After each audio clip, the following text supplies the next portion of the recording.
Welcome back दोस्तों। आज मैं आपके सामने रिसेंटली गरम तारे पे रिलीज हुई एक तेलुगु वेब सीरीज को लेकर आया हूँ। इसका नाम है अतिथि। इस सीरीज में ओवरऑल से 6 एपिसोड्स है और एक एक एपिसोड का ड्यूरेशन आधे घंटे के आसपास है। कुल मिला के ये वेब सीरीज 3 घंटे के आसपास है। आप कहानी के बारे में बात करें तो कहानी अच्छी लगी। कुछ हॉरर इवेंट्स देखने को मिलते हैं, कुछ थ्रिलिंग इवेंट्स। कुछ समय आने के बाद ऑडियंस को समझ में नहीं आता कि सीरीज में क्या हो रहा है, लेकिन क्लाइमैक्स में एक बहुत ही अच्छा सा एंडिंग रखा है। और यहाँ पर मैं आपको एक और बात बता दूं कि इस वेब सीरीज में जो मेन कैरेक्टर है वेणु, ये काफी दिनों बाद स्क्रीन पर नजर आए। शायद कुछ लोग इनको नहीं जानते, बट 90s लोग इनको बहुत ही अच्छी तरह से जानते हैं।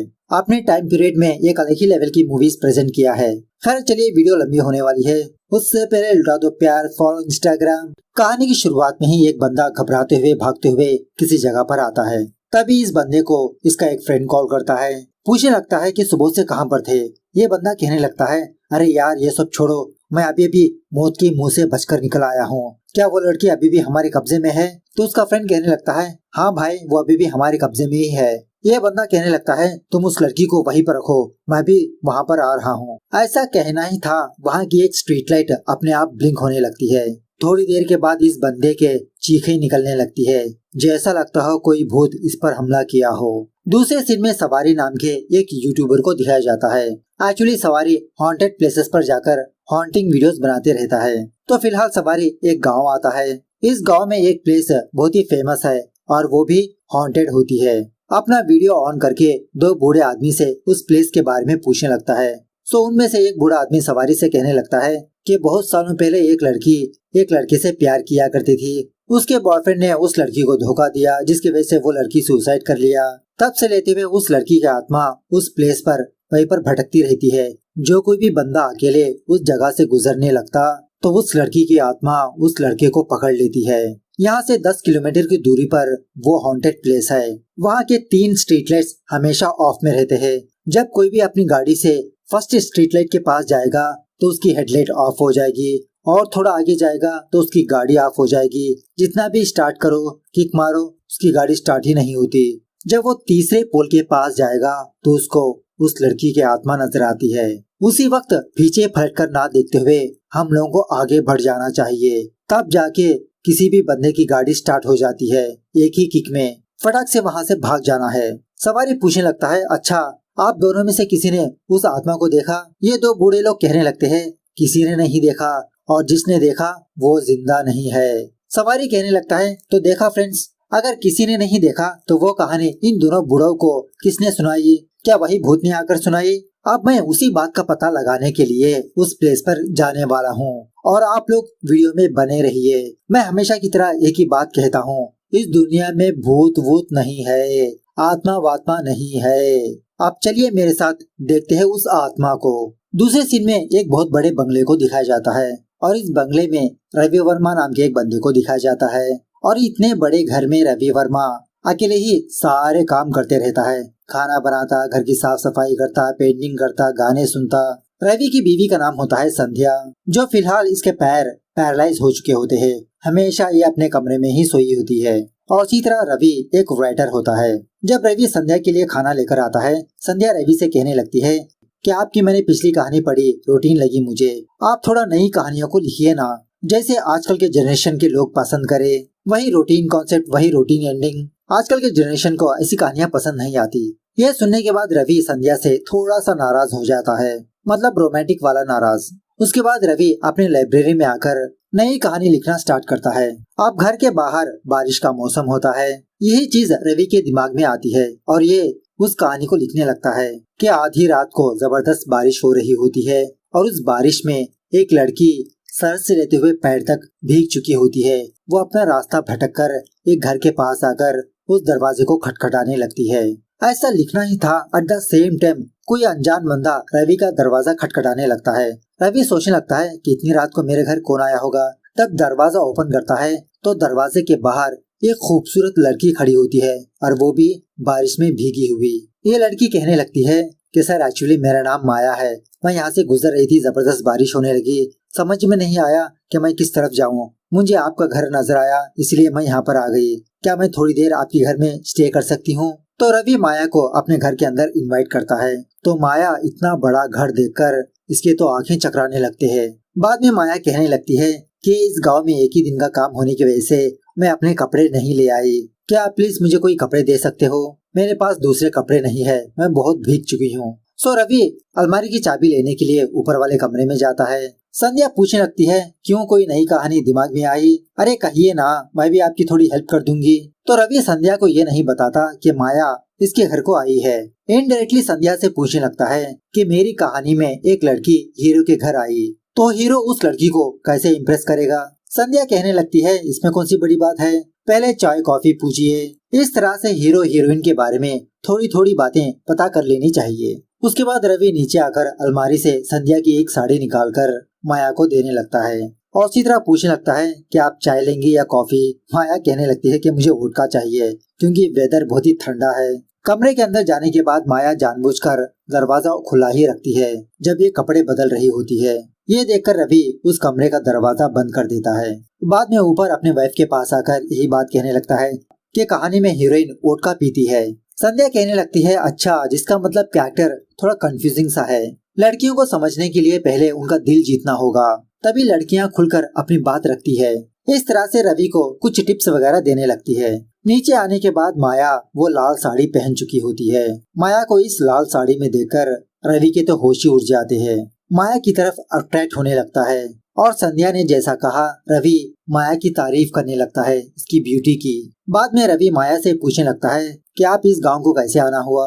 माया कहने लगती है कि मैंने सुना है इस गांव में एक प्लेस हॉन्टेड है, तो मैं उस आत्मा की विश पूरी करने के लिए यहाँ पर आई हूँ। मैं एक साइकिक हीलर हूँ, मैं आत्माओं को देख सकती हूँ। रवि कहने लगता है हाँ, मैंने भी उस प्लेस के बारे में सुना, लेकिन मैं ये भूत प्रेत वगैरह में भरोसा ही नहीं करता और आप भी पढ़े लिखे होकर इन सब बातों में भरोसा कर सकते हो। माया पूछने लगती है जिसका मतलब आप आँखों से देखने के बाद ही भरोसा करोगे। रवि कहने लगता है मैं अंधविश्वास पर भरोसा नहीं करता। माया कहने लगती है ठीक है, मैं आपको नहीं जानती, आप मुझे नहीं जानते, हम दोनों एक दूसरे के लिए अनजान है ना? आप अपने दोनों हाथ आगे बढ़ाइए, मैं आपके दोनों हाथों को टच करके आपके बारे में सारी बातें बता दूंगी। रवि पहले हिचकिचाने लगता है, बाद में अपने दोनों हाथ आगे रखने पर माया रवि का हाथ पकड़कर इसकी सारी बात बताने लगती है कि आप सॉफ्ट दिल के इंसान हो, आपके दिल में कोई और लड़की है, शायद आपकी बीवी, और उसी तरह आपकी बीवी फिलहाल बीमार है। क्या हुआ है आपकी बीवी को? यह सुनने के बाद रवि शॉक में रह जाता है। माया से कहने लगता है कुछ सालों पहले प्रेगनेंसी कॉम्प्लिकेशंस की वजह से मेरी बीवी के दोनों पैर पैरालाइज हो गए। वह हमेशा ऊपर ही अपने कमरे में होती है। इस तरह से माया को संध्या की पेंटिंग दिखाने लगता है। माया कहने लगती है कि मान लीजिए कोई मिरेकल होकर आपकी पत्नी चलते हुए नीचे आई, तो आप अपनी बीवी के साथ क्या करोगे? रवि कहने लगता है कि मैं हमेशा अकेला ही डांस करता हूँ म्यूजिक प्ले करते हुए, अगर ऐसा हुआ तो मैं अपनी वाइफ के साथ डांस करूंगा।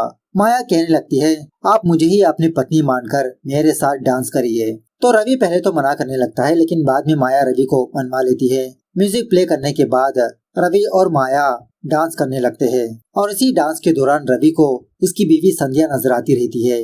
जब माया रवि को किस करने ही वाली होती है, तभी कोई अनजान बंदा दरवाजा खटखटाने लगता है। जब रवि दरवाजा ओपन करता है तो वो तो सवारी होता है। फटाफट से घर के अंदर आकर अपने फोन को चार्जिंग लगाने लगता है। सवारी को घर में आया हुआ देख माया गुस्से भरी निगाहों से देखने लगती है। थोड़ी देर चार्जिंग होने के बाद सवारी अपने फ्रेंड को कॉल करके ये बात कहने लगता है अरे यार, मैं उस प्लेस पर गया था और मैंने अपनी आंखों से उस आत्मा को देखा, सच में यार भूत होते हैं। सीन थोड़ा फ्लैशबैक में जाने लगता है कुछ घंटों पहले। सवारी अपने ऑडियंस को दिखाने के लिए अपनी बाइक से उस हॉन्टेड प्लेस पर जाता है और इसी तरह सवारी के पास EMF नाम का एक डिवाइस होता है। अपने ऑडियंस से कहने लगता है कि दोस्तों इस डिवाइस को EMF कहते हैं, पता नहीं किस पागल बंदे ने इस डिवाइस को इन्वेंट किया। उसका कहना है ये डिवाइस भूतों को डिटेक्ट करती है, देखते हैं कितने अच्छे से डिटेक्ट करती है ये डिवाइस। इस तरह से अपने ऑडियंस से बात करते हुए जब पहला पोल क्रॉस करता है तो इसकी बाइक की हेडलाइट ऑफ हो जाती है। दूसरे पोल के पास जाता है तो इसकी गाड़ी ऑफ हो जाती है। सवारी बार बार किक मारने लगता है लेकिन नो यूज। अपनी ऑडियंस से कहने लगता है कि लगता है कोइंसिडेंस हो रहा है हमारे साथ। तभी सवारी को ऐसा लगता है कि पहाड़ी के ऊपर से कोई गुजरा। फटाफट से अपनी बाइक से उतरकर आवाज लगाने लगता है कि कौन है उस तरफ, मुझसे मजाक मत किया करो, कौन है, फटाफट से बाहर निकलो। ऐसा कहते हुए सवारी उस पहाड़ी के ऊपर चढ़ने लगता है। थोड़ी दूर जाने के बाद सफेद साड़ी पहनकर बाल बिखरे हुए एक औरत नजर आती है। सवारी कहने लगता है, अरे मैडम, आप यहाँ पर इतनी रात को क्या कर रहे हो? क्या किसी ने आपको तंग किया या आप अपना रास्ता भटक गई? चलिए मैं अपनी गाड़ी में आपको ड्रॉप कर दूंगा। उसी तरह वो जो EMF डिवाइस होता है वो फटाफट से बीप करने लगता है। जितना आगे जाता उतनी लाइट्स ऑन होने लगती है। उसके बाद जब वो औरत सवारी की तरफ पलट कर देखती है, सवारी के तो होश ही उड़ जाते हैं। वो एक भूत होती है। उसके बाद क्या था, बेचारा डर के मारे फटाफट से अपनी गाड़ी के पास आकर धक्का देते हुए चौथे पोल के पास जाने लगता है। फाइनली अपनी बाइक स्टार्ट करके रवि के घर आता है और रवि को वहाँ पर जो कुछ हुआ वो सारी बात बताने लगता है। रवि कहने लगता है, अरे सवारी, इसमें डरने की क्या बात है? बारिश हो रही है, शॉर्ट सर्किट की वजह से तुम्हारी गाड़ी स्टार्ट नहीं हुई होगी और इसी तरह कोई तुम्हारे साथ प्रैंक कर रहा होगा। तभी सवारी एक बॉटल के ऊपर एक वर्ड को देखता है, भाग जाओ। माया सवारी से कहने लगती है कि तुमको वो गलती नहीं करनी चाहिए थी। उसके बाद रवि सवारी के लिए फर्स्ट एड बॉक्स लाता है क्योंकि हड़बड़ाई में सवारी का हाथ जख्मी हो चुका होता है। मरहम पट्टी करते समय सवारी यही बात कहने लगता है कि मैंने उस भूत को अपनी आंखों से देखा। गांव वालों की सारी कहानियां सच है। रवि कहने लगता है, अरे सवारी, वो सिर्फ कहानियां है। तभी माया कहने लगती है, वो कहानियां नहीं है, सारी कहानियां हकीकत है। भूत हकीकत है। रवि पूछने लगता है कि अगर भूत सच है तो इतने बड़े घर में मुझे मेरी वाइफ को क्यों नजर नहीं आए? माया कहने लगती है, आपको नजर नहीं आए इसका मतलब ये नहीं कि वो मौजूद नहीं है, बस आपको नजर नहीं आए दूसरों को नजर आए। रवि कहने लगता है, मैं नहीं मानता, ये सारे सब कुछ कहानियां है और ऐसी कहानियां हम जैसे राइटर्स लिखते हैं। सवारी जैसे लोग झूठा एक्सपीरियंस करते हैं और आप जैसे लोग भरोसा करते हैं। सवारी पूछने लगता है, अरे भाई, आप राइटर हो, मुझे इस सदमे से बाहर निकलना है, आप अपनी ही एक कहानी सुनाइए ना प्लीज। तो रवि माया और सवारी को लेकर अपनी लाइब्रेरी में जाता है तो वहाँ पर काफी सारी किताबें होती है। सवारी पूछने लगता है, अरे भाई, इतनी सारी किताबें आपने पढ़ लिया? रवि कहने लगता है, ये सारी किताबें मैंने ही लिखा, ये सब कुछ मेरी कहानियां है और इनमें से कुछ शेल्फ्स का नाम ऐसे होते हैं, काम, क्रोध, मोह, माया। सवारी से कहने लगता है कि मेरी कहानियां ऑलमोस्ट इन्हीं के ऊपर बेसिस होते हैं। उसी एक जगह पर सवारी दो किताबों को देखता है जो इनकम्प्लीट होते हैं। रवि से पूछने पर रवि कहने लगता है कि कुछ कहानियां इजीली स्टार्ट हो जाती है लेकिन उनका एंडिंग समझ में नहीं आता। तो ऐसे ही ये दो कहानियां हैं, मुझे इनका एंडिंग कैसे करना है समझ में नहीं आया। सवारी कहने लगता है, अरे भाई, आप वो दो कहानियां हमको सुनाइए, हमारे हिसाब से हम एंडिंग बनाएंगे, प्लीज, थोड़ा मेरा माइंड डाइवर्ट होगा। तो रवि माया और सवारी को वो दो कहानियां बोलने लगता है। पहली कहानी सोनी नाम की एक टीनेज बच्ची की होती है। कहानी की शुरुआत में सोनी पियानो प्ले करती रहती है। इसके पीछे इसकी माँ और इसका म्यूजिक टीचर खड़ा होता है, लेकिन सोनी ढंग से पियानो प्ले नहीं कर पाती। इसका म्यूजिक फ्लो टूटने लगता है। सोनी की माँ सोनी को डांटने लगती है कि कॉन्सर्ट में अगर तुम ऐसा ही पियानो प्ले करोगी तो मेरी नाक कट जाएगी, मैं लोगों को क्या जवाब दूंगी? तुम्हारे बारे में मैंने बड़ा चढ़ाकर मेरे रिश्तेदारों में बताया, तुम किसी भी तरह से इस धुन को सीख लो वरना तुम मेरी बेटी नहीं। ये सुनने के बाद सोनी अपने कमरे में जाकर बहुत रोने लगती है। सोनी के पास इसका म्यूजिक टीचर आकर हल्के से इसको सेड्यूस करने की कोशिश करने लगता है, इसका फायदा उठाने की कोशिश करने लगता है। खैर, सोनी इस बंदे को इग्नोर करते हुए दोबारा अपने पियानो के पास जाकर इसी धुन को प्रैक्टिस करने की कोशिश करने लगती है, लेकिन जितना भी प्रैक्टिस करो इसका ट्यून मिस होते रहता है। इसका म्यूजिक टीचर सोनी के पास आकर कहने लगता है कि तुम जितना भी कोशिश कर लो वो धुन तुमको नहीं आएगी क्योंकि मैंने पूरा नोट बनाया ही नहीं। अगर तुमको पूरा नोट चाहिए तो तुम मेरी विश पूरी करो। उसके बाद दूसरी कहानी बोलने लगता है। दूसरी कहानी में एक रईस घमंडी बंदे को दिखाया जाता है और इसी तरह दिखने में ऐसा लगता है कि इसका घर बहुत ही गंदा है क्योंकि इसके घर में कोई काम करने वाला बंदा नहीं। तो ये घमंडी बंदा दूसरे बंदे को कॉल करके ये बात पूछने लगता है कि मैंने तुमसे कहा ना कि किसी काम वाले को मेरे घर भेजो। वो बंदा कहने लगता है, अरे साहब, कोई भी आपके घर आना नहीं चाहता काम करने के लिए, आप बहुत ही तंग करते हो काम वालों को। ये बंदा कहने लगता है, मुझे ये सब कुछ नहीं पता, तुमको जितने पैसे चाहिए उतने पैसे मैं तुम्हारे मुंह पर फेंकूंगा, मुझे काम करने वाला बंदा चाहिए बस। थोड़ी देर के बाद एक काम करने वाला बंदा इस बंदे के सामने आता है। कहने लगता है कि आपको सर्वेंट चाहिए इसलिए मैं आ गया साहब, आप मेरा काम बोलिए। तो ये घमंडी बंदा उस बंदे के हाथ में सिगार की आग डालने लगता है, लेकिन वो सर्वेंट कुछ भी नहीं कहता, उल्टा इस बंदे से पूछने लगता है कि साहब मुझे काम बोलिए। तो वो घमंडी बंदा सर्वेंट को पहले तो उठपटांग से काम बोलने लगता है कि रिमोट मेरे हाथ में दो, रिमोट वहाँ पर रखो। दोबारा पूछने पर घर साफ करने के लिए कहता है। उसके बाद खाना बनाने के लिए कहता है। ये सर्वेंट जबरदस्त तरीके से खाना बनाकर देता है। खाना वाना खाने के बाद जब वो घमंडी बंदा अपने बिस्तर पर सो रहा होता है तो वो सर्वेंट दोबारा इसके पास आकर यही बात कहने लगता है कि साहब मुझे काम बोलिए। घमंडी बंदा कहने लगता है, अरे यार रात के टाइम पर कौन काम बोलता है, ठीक है मेरे पैर दबा दो, मैं सो जाऊंगा। तो वो सर्वेंट अपने ओनर के पैर दबाने लगता है। सीन प्रेजेंट डे पर शिफ्ट होता है। रवि माया और सवारी से पूछने लगता है कि अब इन दोनों कहानियों का दी एंड कैसे बनाया जाए। सवारी कहने लगता है कि पहली कहानी में उस लड़की का बॉयफ्रेंड रख देते हैं, उस बॉयफ्रेंड से उस म्यूजिक टीचर को पिटवा देते हैं। दूसरी कहानी में उस ओनर को, उस सर्वेंट को इतना सारा काम बोलना चाहिए, वो बंदा थक ही जाना चाहिए, दोबारा काम पूछना ही नहीं चाहिए। तभी माया कहने लगती है कि दोनों कहानी में दोनों को मार देते हैं, वो दोनों बहुत बड़े क्रिमिनल्स है। एक टीचर अपनी स्टूडेंट का बलात्कार करने की कोशिश कर रहा है तो वो बहुत बड़ा क्रिमिनल है। दूसरी कहानी में उस घमंडी बंदे को भी मार देना चाहिए जो इंसानों को इंसान नहीं अपना गुलाम मानता है। रवि कहने लगता है, हाँ मारने की रीजन तो सही है, लेकिन कौन मारेगा, कैसे मारेगा। माया कहने लगती है, सिंपल, इस कहानी में एक आत्मा को ऐड कर दो।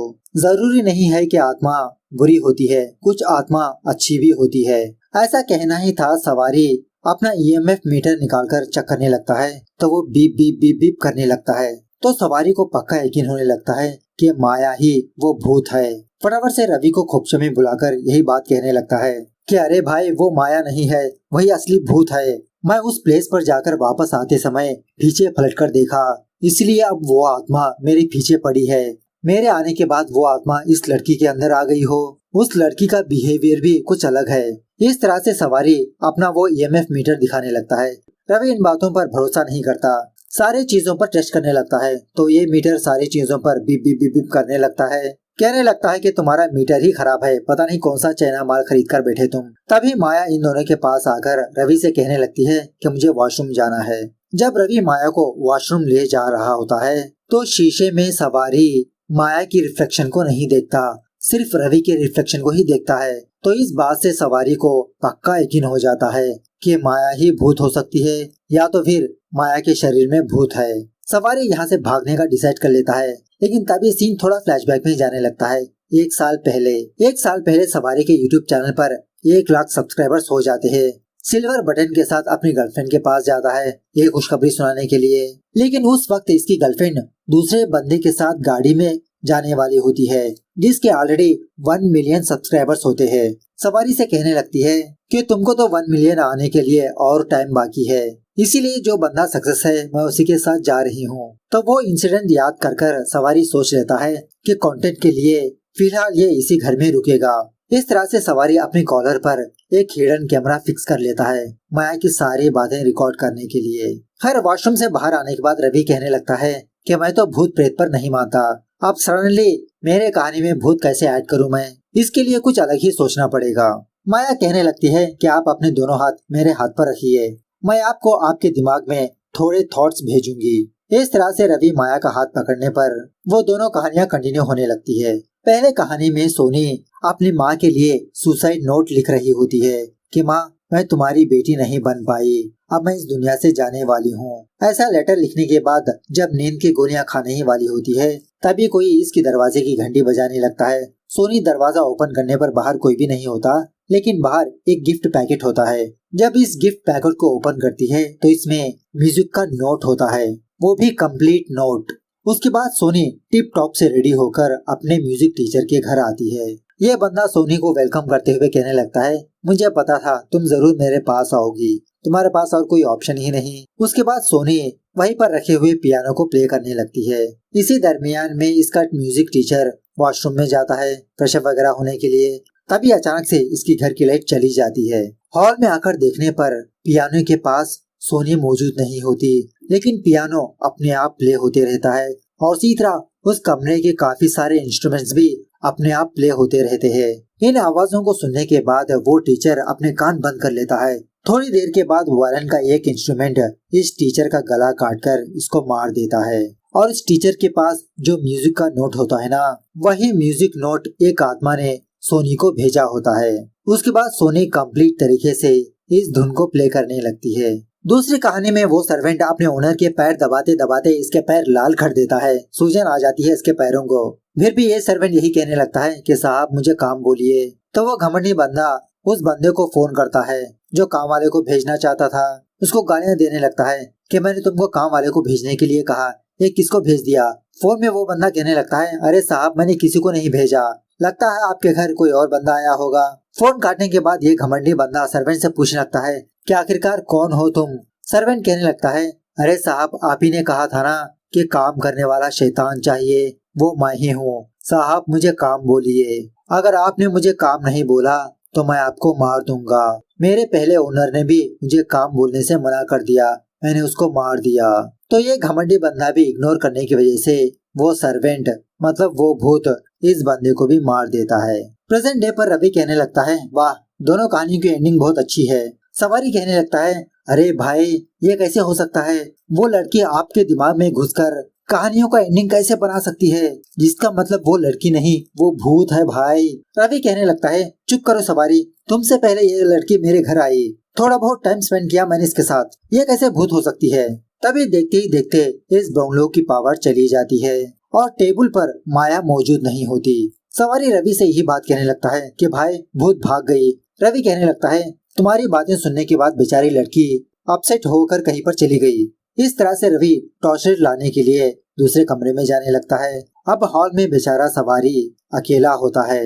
सवारी के साथ कुछ हॉरर इंसिडेंट्स पेश आने लगते हैं, जैसे वहाँ की कुछ चीजें अपने आप हिलने लगती है। खैर थोड़ी देर के बाद रवि टॉर्चलाइट लेकर सवारी के पास आता है। ये दोनों माया को ढूंढने लगते हैं। तो माया लाइब्रेरी रूम में होती है और वो भी बहुत ही अजीब से बिहेव करते हुए। देखते ही देखते माया के अंदर की वो आत्मा अपना पावर दिखाते हुए उस लाइब्रेरी को तहस महस कर देती है और उसी तरह माया की आंखें बहुत ही डरावनी भी होती है। सवारी रवि से कहने लगता है कि भाई मैंने सुना है कि अगर भूतों की विश पूरी कर दोगे तो वो भूत शरीर को छोड़कर भाग जाएंगे, आप इस भूत की विश पूछिए ना। रवि पूछने पर माया कहने लगती है कि मैं बिना शादी के मर गई और मेरी ये विश थी कि मैं पूरी तरह से सज धजूं, बहुत सारे गहने पहनूं। रवि पूछने लगता है, अगर मैं तुमको गहने दूंगा तो क्या तुम इस लड़की के शरीर को छोड़कर चली जाओगी। वो आत्मा कहने लगती है हाँ। तो रवि अपनी पत्नी के सारे गहने उस आत्मा को देने पर वो आत्मा अपने शरीर पर पहनने लगती है। उसके बाद रवि कहने लगता है, अब तुमने पहन लिया ना, अब इस लड़की के शरीर को छोड़कर भाग जाओ यहाँ से।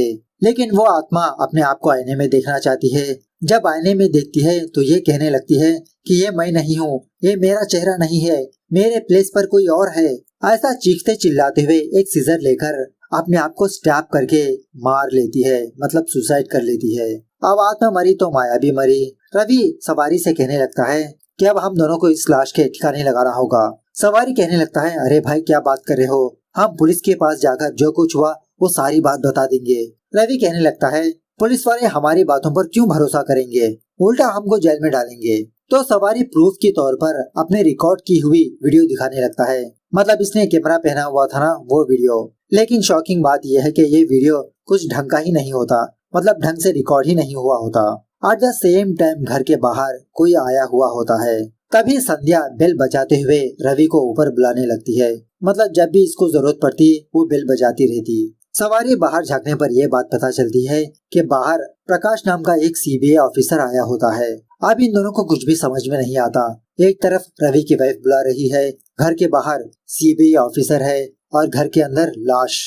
तो पहले रवि अपनी बीवी संध्या के पास जाता है। संध्या पूछने लगती है कि नीचे क्या हो रहा है, किसकी आवाजें आ रही है, कौन आया है हमारे घर को।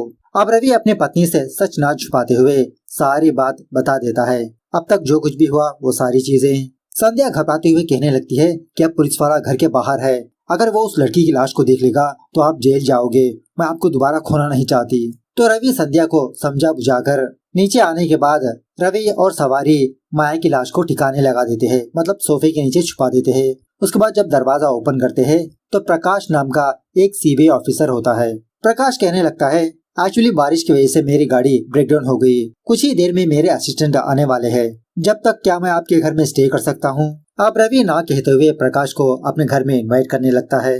अंदर आने के थोड़ी देर के बाद प्रकाश का टीम मेंबर प्रकाश को कॉल करने लगता है। तभी सवारी ये देखता है कि उसी सोफे पर माया का पर्स है। इशारों से रवि को बताने पर रवि चुप चुप के उस सोफे के पास जाकर माया के पर्स को छुपा देता है। तभी सवारी ये देखता है कि सोफे के नीचे से माया का खून बहते आ रहा है। ये देखने के बाद रवि अपने हाथ में एक रस्सी ले लेता है प्रकाश का गला घोटकर मारने के लिए। ऐसा ना हो तभी सवारी प्रकाश को उसके केस के बारे में याद दिलाने लगता है। अरे सर, आपको तो लेट हो रहा है ना, प्लीज आप फटाफट से जाइए, केस इम्पोर्टेंट है। आपके टीम मेंबर्स भी घर के बाहर वेट कर रहे होंगे। तो एट द सेम टाइम प्रकाश के टीम मेंबर्स प्रकाश को कॉल करके बाहर बुलाने लगते हैं और घर से बाहर जाते समय प्रकाश के जूतों को माया का खून लगा होता है। रवि और सवारी मैनेज करने लगते हैं कि प्रकाश इस खून को ना देखे। फाइनली प्रकाश इस घर से बाहर चले जाता है। रवि कहने लगता है कि सवारी, मुझे कुछ भी समझ में नहीं आया। मैंने तो सोच लिया था कि उसको मैं मार दूंगा, लेकिन आइन टाइम पर तुमने मुझे रोक लिया। उसके बाद रवि और सवारी माया की लाश को किसी गोडाउन में लाते हैं लाश को ठिकाने लगाने के लिए। तभी इन दोनों को फॉलो करते हुए प्रकाश इस कमरे में पहुंच जाता है। इन दोनों से कहने लगता है कि तुम दोनों ने सारे सबूत को तो मिटा दिया, लेकिन टेबल पर मर्डर वेपन भूल गए। अब बताओ, इस लड़की को तुम दोनों में से किसने मारा? तुमने मारा? तुमने मारा? सिर्फ मर्डर किया या तो फिर रेप भी किया या तो फिर किडनैप किया?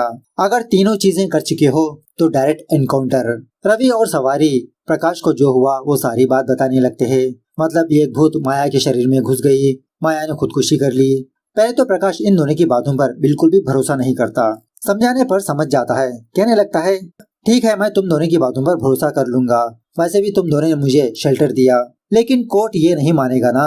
रवि डायरेक्ट प्रकाश से यही पूछने लगता है कि आपको कितना चाहिए, बस ये बताइए, मैं जितना भी देने के लिए रेडी हूँ। प्रकाश कहने लगता है 25 लाख दे दीजिए। सो रवि दूसरे कमरे में जाकर 25 लाख रुपए एक बैग में भरकर प्रकाश को देने लगता है। पैसे लेने के बाद प्रकाश कहने लगता है, चलिए अब सबूत मिटाते हैं। इस तरह से घर के बाहर ये तीनों जाकर गड्ढा खोदने लगते हैं माया की लाश को दफनाने के लिए।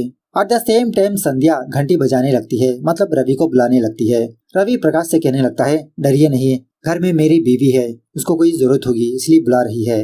रवि अंदर जाने के बाद सवारी और प्रकाश माया की लाश को ठिकाने लगाने लगते हैं, मतलब दफनाने लगते हैं। तभी माया देखते ही देखते अपनी आंखें खोल देती है और उसी तरह उठकर खड़े भी होती है। माया को खड़ा हुआ देख सवारी बहुत डरने लगता है। प्रकाश से कहने लगता है, अरे सर, भूत भूत भूत। बाद में पता चलता है कि एक्चुअली माया और प्रकाश ये दोनों मिले हुए हैं। सीन थोड़ा फ्लैशबैक में जाने लगता है। जब सवारी उन दोनों बूढ़ों को इंटरव्यू कर रहा था, उसी वक्त उस चाय के होटल के पास माया और प्रकाश आते हैं। जब चाय लेने के लिए प्रकाश उस चाय की दुकान के पास जाता है तो एक पागल बंदा उस दुकान वाले बंदे से ये कहने लगता है कि इस गांव में संध्या निलयम नाम का एक घर है। उस घर में एक बंदा अपनी बीवी का ख्याल रखते रहता है। घर में वो दोनों अकेले हैं। हम दोनों उस घर जाकर बहुत सारा पैसा चुरा लेंगे। अब प्रकाश इन दोनों की बातें सुन लेता है। गूगल में टाइप करता है तो सच में इस गांव में एक घर होता है। उस चाय वाले बंदे से यही बात पूछने लगता है, क्या वो बंदा जो कह रहा था वो सच है? चाय वाला बंदा कहने लगता है, अरे रे नहीं सर, वो तो एक पागल है, आप पागली बातों पर क्यों भरोसा करने लगे? एट द सेम टाइम माया सवारी और उन दोनों बूढ़ों की बातें भी सुनती रहती है। ये सारी कहानियां सुनने के बाद माया और प्रकाश एक जबरदस्त प्लान बनाते हैं। इस तरह से पहले माया रवि के घर जाती है रवि को लूटने के लिए, लेकिन एट द सेम टाइम सवारी इस घर को आने पर ये दोनों प्लान बी को अमल करने लगते हैं। प्लान बी में माया भूत बनने लगती है, मतलब वो सब कुछ माया का एक सेटअप होता है और माया ने रवि को गहने भी जानबूझकर पूछा था। तो प्रेजेंट डे पर इन दोनों का सच सुनने के बाद सवारी कहने लगता है कि प्लीज सर, मुझे छोड़ दीजिए, मैं आप दोनों की बात किसी को नहीं बताऊंगा। ये दोनों कहने लगते हैं, आप कहाँ पर जाओगे? तुम तो हम दोनों की बातें सब कुछ जानते हो, अब तुम भी इस क्राइम में हमारी मदद करोगे। आप 25 लाख नहीं, ये सारा घर लूटेंगे। इस तरह से ये दोनों बेचारे सवारी को लेकर दोबारा रवि के घर के अंदर जाते हैं। प्रकाश उस दरवाजे को ओपन करने की कोशिश करने लगता है जिसमें बहुत सारे पैसे होते हैं, लेकिन पुराना लॉक होने की वजह से वो दरवाजा ओपन नहीं होता, चाबी से ही ओपन होता है। माया कहने लगती है कि अब तो हमारे पास एक ही ऑप्शन है, रवि को मारकर इस कमरे की चाबी लेकर सब कुछ लूटकर यहाँ से भाग जाएंगे। दूसरी तरफ बेचारा रवि संध्या के पास आकर इसको समझाने लगता है कि फिक्र करने की कोई बात नहीं, सब कुछ सेटल हो चुका है, तुम दवाई खाकर सो जाओ। इस तरह से कहकर जब वो दोबारा नीचे आता है तो माया रवि के सर पर कोई चीज मारकर इसको बेहोश कर देती है। उसके बाद सीन दोबारा थोड़ा फ्लैशबैक में जाने लगता है। कुछ घंटों पहले जब वो चाय दुकान वाला बंदा अपनी दुकान में चाय वगैरह बना रहा होता है तो उसकी दुकान में एक पागल बंदा बैठा होता है। इस चाय वाले से कहने लगता है कि रईस होने का एक सीक्रेट बताता हूँ, मेरे पास आओ। इस गांव में संध्या नीलम नाम का एक घर है, हम दोनों वहाँ पर जाकर पैसा चुरा लेंगे, तुमको 1 करोड़, मुझे 1 करोड़। तो ये चाय की दुकान वाला बंदा गूगल में सर्च करने पर सच में इस गांव में वो बड़ा सा बंगलो होता है। तभी इन दोनों की बातें प्रकाश भी सुन लेता है। प्रकाश और माया जाने के बाद ये चाय दुकान वाला बंदा भी प्लान करने लगता है कि मैं अकेले खुद उस बंगलो जाकर सारा पैसा चुरा लूंगा। प्रेजेंट डे पर माया और प्रकाश रवि को एक चेयर से बांध देते हैं, उसको होश में लाते हैं। रवि कहने लगता है कि मैं तो तुम दोनों को शेल्टर दिया, अपना अतिथि माना, लेकिन तुम दोनों मुझे ही धोखा देने लगे। माया कहने लगती है कि तुम्हारा भरोसा किसको चाहिए, हमको बस पैसों से मतलब है। उस लॉकर की चाबी कहाँ पर है? पिछली बार प्रकाश ने देखा था कि रवि उस लॉकर की चाबी अपने पॉकेट में रखा। प्रकाश इसकी पॉकेट को चेक करने लगता है, लेकिन वो चाबी इसकी जेब में मौजूद नहीं होती। रवि कहने लगता है कि मैंने तुम दोनों को ऑलरेडी 25 लाख रुपए दिया और 5 लाख रुपए दे दूंगा, प्लीज आप दोनों यहाँ से चले जाइए। माया कहने लगती है कि हम भीख मांगने के लिए नहीं आए, हम चुराने आए हैं, सब कुछ चुरा कर ही जाएंगे। बेचारा रवि को प्रकाश बहुत मारने पीटने लगता है, लॉकर की चाबी पूछने लगता है। रवि कहने लगता है कि मुझे पैसों की सख्त जरूरत है, मुझे अपनी बीवी का इलाज करवाना है। यह सुनने के बाद प्रकाश और माया संध्या की तरफ जाने लगते हैं, उसको नुकसान पहुंचाने के लिए। अपनी बीवी को बचाने के लिए रवि इन दोनों से कहने लगता है कि मैं चाबी दे दूंगा, प्लीज मेरी बीवी के पास मत जाइए। उसके बाद जब रवि का एक हाथ खोलते हैं तो रवि अपने पॉकेट से लॉकर की चाबी निकालता है। ये देखकर प्रकाश शॉक में रह जाता है कि थोड़ी देर पहले मैंने इसकी पॉकेट को चेक किया तो कुछ भी नहीं था, अब इसने चाबी कैसे निकाली? चाबी लेने के बाद माया और प्रकाश उस कमरे के अंदर जाने पर इस कमरे में काफी सारे लॉकर्स होते हैं, पैसा ही पैसा। लेकिन शॉकिंगली इन लॉकर्स में पैसे नहीं होते, कागज होते हैं, और इसी तरह दूसरे कुछ लॉकर्स में चेन्स वगैरह होते हैं। उस कमरे से बाहर आने के बाद प्रकाश और माया इसकी बीवी के कमरे में जाने लगते हैं। ऊपर सवारी रवि के पास आकर कहने लगता है कि भाई मैं आपके हाथ पैर खोल दूंगा, आप यहाँ से भाग जाइए। सच में मैंने आपको धोखा नहीं दिया, उन दोनों ने मुझे मारने की धमकी दी, मैं मजबूर हूँ भाई। ऊपर माया और प्रकाश अपने अपने हाथों में हथियार लेकर संध्या के कमरे में जाने लगते हैं। लेकिन शॉकिंगली बेड पर संध्या नहीं होती, उसका कंकाल होता है। ये देखने के बाद ये दोनों डर के मारे फटाफट से कमरे के बाहर आते हैं। माया कहने लगती है वो सिर्फ कहानियां नहीं कहा, इसके घर को जो कोई भी आता है उन सारे लोगों को वो मार रहा है। लॉकर्स में जो जो चेन्स है वो सारे के सारे विक्टिम्स की चीजें हैं। जितने भी इसने कहानियां लिखी वो सारे के सारे सच्ची है। तो ये सच जानने के बाद जब ये दोनों ऊपर से नीचे देखते हैं तो रवि चेयर से बंधा नहीं होता, सवारी ने इसके हाथ पैर खोल चुका होता है। तभी रवि झटके से इन दोनों को बुलाने लगता है, माया, प्रकाश, कहाँ हो तुम दोनों, बाहर आ जाओ, अब तुम दोनों तो मेरा सच जान गए। अब बेचारे सवारी को तो सच नहीं पता, रवि से ही कहने लगता है अरे भाई हम दोनों यहाँ से भाग चलते हैं, वो दोनों आने से पहले। रवि कहने लगता है कि ये घर मेरा है, मैं क्यों भागूं, मैं उन दोनों से भी ज्यादा डेंजर हूँ, बस तुम देखते जाओ। इसी दरमियान में माया इस घर का पावर ऑफ कर देती है। इसी अंधेरे में जब ये दूसरे कमरे में जाता है तो माया और प्रकाश इसको पकड़ लेते हैं, इसको समझाने लगते हैं कि वो रवि साइको बंदा है।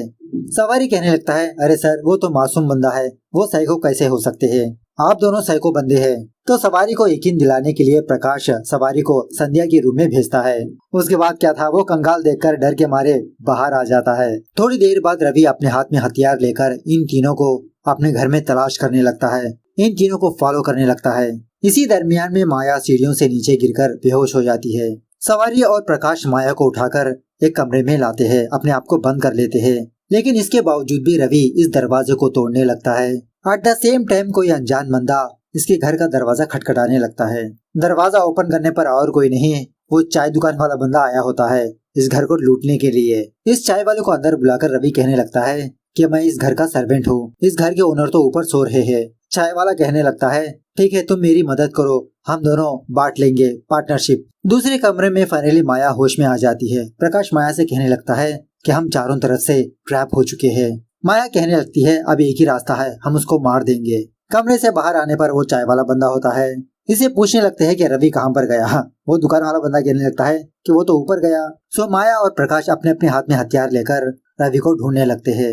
रवि को ढूंढते ढूंढते ये तीनों एक कमरे में चले जाते हैं। यहाँ पर बहुत ही पुराने चीजें होती है। इसी कमरे में ये तीनों एक शॉकिंग चीज को देखते हैं, और वो ये है कि एक्चुअली रवि वर्मा एक राजा था, और वो भी 1732 में पैदा हुआ राजा। बॉर्न ईयर होता है लेकिन डेथ ईयर नहीं होता। इस पेंटिंग को देखने के बाद इन तीनों के तो होश ही उड़ जाते हैं कि रवि वर्मा और कोई नहीं, एक भूत है। बंगलों में जो कुछ भी चीजें हो रही थी वो सब कुछ रवि वर्मा कर रहा था। उसके बाद जब ये तीनों उस कमरे से बाहर आते हैं तो एक्चुअली ये बंगला बहुत ही पुराना होता है। जो कोई भी इस बंगले के पास आता उन लोगों को ये बंगला बहुत ही खूबसूरत नजर आता था। तभी इन तीनों के सामने रवि वर्मा आ खड़ेता है। ये तीनों वहाँ से भागने की कोशिश करने लगते हैं, लेकिन घुमा फिराकर उसी जगह पर आते रहते हैं। मतलब इस घर से बाहर ही नहीं निकल पाते। फाइनली रवि कहने लगता है कि अब तक आप लोगों ने मेरी लिखी हुई कहानियां सुनी, अब मेरी कहानी सुनो। इस तरह से सीन फ्लैशबैक में जाने लगता है। रवि वर्मा अपने राज्य का बहुत बड़ा राजा था। इसके राज्य में किसी भी बात की कमी नहीं थी, लेकिन रवि का छोटा भाई अपने भाई से बहुत नफरत करते रहता है। मंत्री को अपने पास बुलाकर रवि के साथ धोखा करने के लिए कहता है, लेकिन मंत्री इसके लिए टोटली मना करने लगता है। खैर एक दिन एक फॉरेन बंदा रवि के दरबार में आता है। मंत्री कहने लगता है कि राजा, ये लोग हमारे साथ बिजनेस करना चाहते हैं, लेकिन बिजनेस करने के लिए हमारा दुश्मन इंद्रजीत हमारे रास्ते का कांटा बनने वाला है। इंद्रजीत को हमारे रास्ते से हटाने के लिए हमारे इस दोस्त ने एक बहुत ही अच्छी सी सलाह दी है, और वो सलाह ये है कि पीठ पीछे वार। एक दिन इंद्रजीत को हमारे राज्य दावत पर बुलाकर उसको मार देंगे। उसका राज्य हमारा, बिजनेस भी हमारा। बदले में वो फॉरेन बंदा रवि वर्मा को एक बहुत ही खूबसूरत लड़की प्रेजेंट करता है। सो रवि वर्मा इस गोरी मेम को देखकर वो प्लान अमल करने के लिए कहता है। रवि का ये निर्णय सारे लोगों को पसंद आता है, सिवाय संध्या के। संध्या रवि वर्मा के राज्य में एक छोटी सी सर्वेंट होती है। एक दिन जब रवि रेडी शेडी होने के लिए अपने कमरे में आता है, संध्या बहुत ही हिम्मत जुटाकर रवि को उसकी गलती बताने लगती है कि मैं तो आपको एक बहुत ही अच्छा राजा समझती थी, आपके दरबार में काम करना मेरी खुश नसीबी थी, लेकिन आपने ऐसा फैसला लेकर अच्छा नहीं किया। कायर लोग ही पीठ पीछे वार करते हैं, ना ही के राजा। सो वो दिन आ ही जाता है। इंद्रजीत को दावत पर बुलाता है रवि। ड्रिंक सर्व करने के बाद इंद्रजीत को थोड़ा बहुत शक होने लगता है। इंद्रजीत का शक दूर करने के लिए रवि वर्मा अपने दोनों ग्लासेस को एक्सचेंज करवाता है। ग्लासेस एक्सचेंज करने के बाद सारे लोग दारू को पीने लगते हैं। ड्रिंक पीने के बाद वो जो फॉरेन बंदा है वो मर जाता है, क्योंकि उस ड्रिंक में जहर था। रवि वर्मा अपने मंत्री को बहुत डांटने लगता है कि जब बाहर वाला बंदा हमारे पास आता है तो वो कोई उद्देश्य से आता है, फुकट में सर्व करने के लिए नहीं आता। और मैं इतना भी कायर नहीं हूँ, और तुम मंत्री होकर अपना फर्ज ढंग से नहीं निभाए, मेरे राज्य से बेदखल हो जाओ। उसके बाद रवि वर्मा इस गोरी मेम को उसके देश वापस भेज देता है। उसके बाद रवि संध्या के पास आकर इससे शादी करने का प्रस्ताव रखता है, क्योंकि एक रानी के अंदर जो गुण होनी चाहिए वो सारे गुण संध्या के पास है। रवि वर्मा को उसकी गलती का एहसास दिलाया। इस तरह से रवि और संध्या की शादी हो जाती है। लेकिन इन दोनों की शादी को देखकर वकुंतला नाम की एक औरत आग बबूला हो जाती है। बचपन से ही वकुंतला रवि को अपना पति मान बैठी थी, और अब रवि एक सर्वेंट को एक रानी का दर्जा दिया।